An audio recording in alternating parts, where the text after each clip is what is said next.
बिस्मिल्लाहिर्रहमानिर्रहीम। मैं हूं हकीम सैयद नदीम अफजल और बेहद मशकूर हूं आप लोगों का कि आप लोगों ने मेरी वीडियो देखने के लिए वक्त निकाला। नाज़रीन, आज मैं आप लोगों की खिदमत में सोज़ाक का नुस्खा पेश कर रहा हूं। पहले मैंने जरियान की सीरीज़ बनाई थी। जरियान के जितने भी नुस्खा जात हैं मैंने शेयर किए हैं। अब सोज़ाक की सीरीज़ बना रहा हूँ। ये प्ले लिस्ट में मैं आपको जितने नुस्खा जात हैं ये दे दूँगा। तो सोज़ाक का जो पहला नुस्खा है उसको नोट फरमा लें। 7 बिरोज़ा, गूंद कतीरा और चने का आटा जिसको बेसन भी कहते हैं। 7 बिरोज़ा और गूंद कतीरे का जो है आपने अच्छी तरह पाउडर कर लेना है।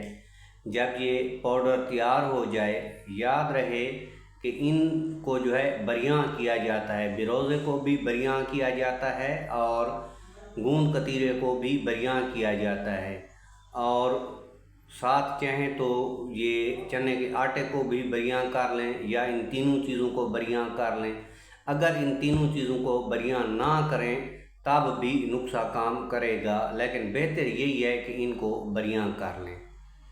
जब ये बरियां हो जाएं तो इन तमाम चीज़ों का जो है पाउडर बना लें। पाउडर बना लेने के बाद इतनी सारी चुटकी जो है आपने शरबत बाजूरी के साथ इस्तेमाल करनी है।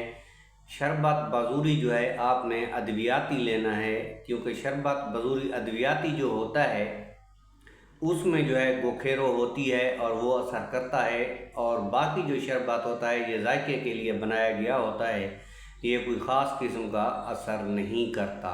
अगर शरबत बाजूरी ना लेना चाहें तो आपने 50 ग्राम गोखेरो ले लेनी है पंसारी से।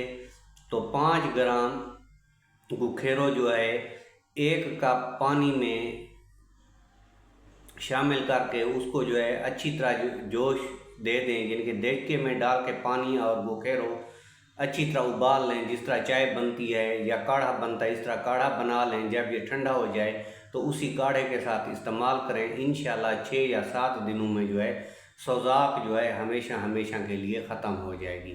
नाज़रीन, ये था सोज़ाक का नुस्खा। अगर वीडियो अच्छी लगी हो तो लाइक ज़रूर कर देना। अगर आप मेरे चैनल पे पहली मर्तबा हैं तो मेरे चैनल को सब्सक्राइब करना मत भूलिए। अल्लाह आपका हामी व नासिर हो। अल्लाह ने गबान।